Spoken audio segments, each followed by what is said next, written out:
I didn't say anything, officer, I swear!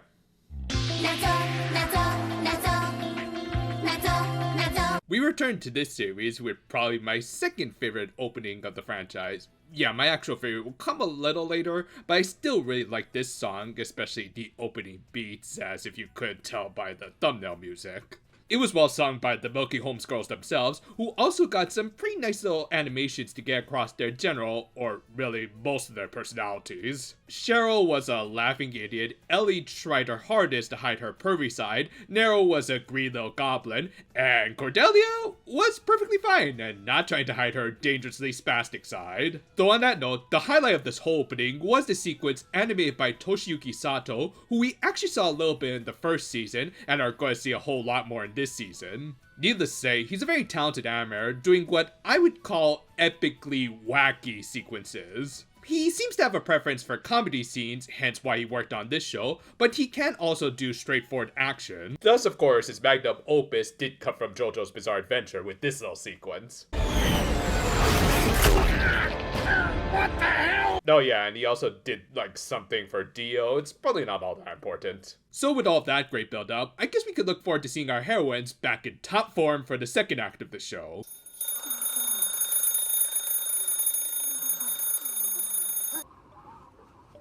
This is great! Yeah, I guess this is what Suzuko Mimori does every day ever since moving out to Florida with her husband. By the way, congrats on the second kid. With that, they slept the entire day away, but still woke up in time for a bit of a tradition with this series. Yeah, that's what the lady at the bus stop does too. Well, that and also talk about the microchips that the government put in our brains, but that's just a little quirk. But this didn't sit too well with Henriette, who proceeded to crush a plushie of their mentor, Kobayashi. Yeah, I'm pretty sure that's what most Yuri fangirls tend to do with harem protags. However, Milky Holmes did wake up early the next day to work on their farm, which they had illegally set up on the school grounds. Though to be fair, they weren't missing much in class other than 20 spinning nipples. The average influencer in a nutshell. Stop holding on me, I just do this casually. And they at least weren't needs, as they did keep themselves busy by doing a few part-time jobs, like Ellie's, which was doing literal JoJo poses for an art class, or Cheryl collecting free handouts from the Shopee arcade, like bread crust, and okara, which is a legit good cooking ingredient that's basically the pulp that comes off of soybeans when they're processed into tofu. You can eat it with soup, salads, or hell, even just eat it straight up, which is likely what they were going to do with it, along with some lard. Now pay close attention to that ham, because it's not the last time you're going to see that ham in the story.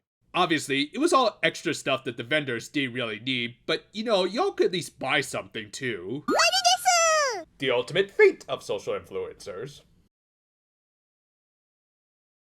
We also ended up checking in on the Genius 4, who were promoting an upcoming Detective Expo by having Kokoro cosplay as the Stay Puft Marshmallow Man. Yeah, unfortunately, Adam Hangman Page was just too busy. Oh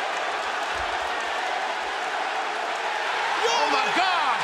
And hey, at least this event wasn't being recorded by a certain illegal uploader. Also, kinda forgot about this creepy kid who is obsessed with Kokoro, and also has the same VA as Chokine. Again, this lady has some insane range. Anyway, Cheryl later returned to her friends with all of the freebies she had managed to collect, and Ellie with the money she had earned that day, which Nero said that she'd take care of. Too political for my blood. But yeah, the four continued to be a gang of bums as they fell into the lake yet again, though at least this time with the necessary washing material, including laundry detergent, because why not do everything at once, right? Understandably, Henriette was kind of disgusted seeing her beloved rivals becoming nothing but freeloaders, so she confronted them. I don't know, maybe ponies? But yeah, Henriette legit remained one of the most interesting characters of the show, with her remaining incredibly conflicted over Milky Holmes devolving into Dame Dame detectives, especially after their first season ended with such an epic showdown between them. You do end up feeling really sorry for her, and maybe even a little for her underlings who were unable to cheer her up. Well, Stone River and Rad I kinda felt for. 20 could just F off. But yeah, quickly realizing that Milky Holmes were at least somehow responsible for their master's fall mood, the trio decided to take things into their own hands. Thus, they tried to send a letter of challenge by way of arrow, which, yeah, unless you're Kazuma, that ain't gonna work on the first shot, though they did pull off a good trick shot through the hair. Eventually though, and after sacrificing some lard, they finally got the message, and they couldn't read some basic ass kanji, so they had to send another one written entirely in hiragana as though they were freaking grade schoolers. エロ知ってるか知ってる Well, to be fair, there was a severe lack of arrow anime this season. Maybe we'll have a little better luck next season. But yeah, hilariously enough, the thieves decided to just send them an audio message to challenge them to a duel that night. And just try to guess what they ended up doing instead. 寝ましょう Thus, after no showing, the Phantom Thieves kind of rightfully decide to take out their frustrations on their farm. And the tragedy of losing their precious, unauthorized plantation temporarily reactivated their toys, which with some farming equipment probably made them the deadliest of magical girls ever. You know, if Asumi had swung a hole around, maybe she would have been better received by the Precure fandom. And after a really random ass callback to the end of the last season, the Magic Detective girls had beaten the three dudes with their farming equipment. Yeah, have I mentioned yet how much I love how freaking insane this show is? Aw, but this card says that you can attack up to 7 times. Fortunately, Stone River managed to stop them by pointing out how Milky Holmes were supposed to be detectives, which got the girls to try to do their roll call in their proper attire, which had them cycling through a few different cosplays, including nurses, arsene, and idols, which, yeah, that position has already been filled up since last weekend. And this gave Rat an opening to just throw a bomb at them. With that, the Phantom Thieves were now about to finish off their opponents, but were interrupted by Kokoro, who was running away from Irene, which resulted in her jumping into a random cannon in the mountains that fired her like a cannonball onto them. Everybody got that? With all of that, the Phantom Thieves ended up getting captured while Milky Holmes went back to bed. Henriette saw all of this and realized that Milky Holmes' detective spirits had at least somewhat returned and that they just needed some proper motivation. Thus, she called in a favor from the mayor of Yokohama to have some construction done. So the next morning, when Milky Holmes decided to just restart their farm, they discovered the little project that Henriette had commissioned. With that, the episode ended with their toys again reactivating from their despair of seeing their precious work being destroyed. God, it was just fun to come back to the series.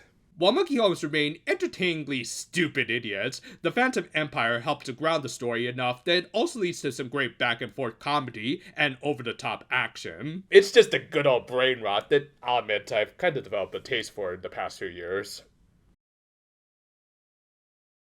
While the first season was at least somewhat about these girls trying to get back their powers and former glory, the second season was them just not giving a crap anymore, and even outright kind of forgetting about that for the most part. And honestly, I kind of love this turn, if only because it actually is hilarious to see how far these idiots will fall without outright becoming unlikable. I mean, at least they were mooching off free junk. Moreover, everyone around them was reacting accordingly, so they weren't just getting off scot-free, most notably with the Phantom Empire. And while the three cards remained blissfully unaware of what their mistress actually wants, much like her, they did at least want to get one last good fight out of them, which led to the hilarity of not only trying to get them out of bed, but when the fight actually did happen, it was epically insane. Like, just some of the faces in this whole sequence were pure comedy gold. And even if they were a bunch of freeloading ingrates, you do kind of end up feeling for Milky Holmes. Not enough to say that they shouldn't have lost their legal farm,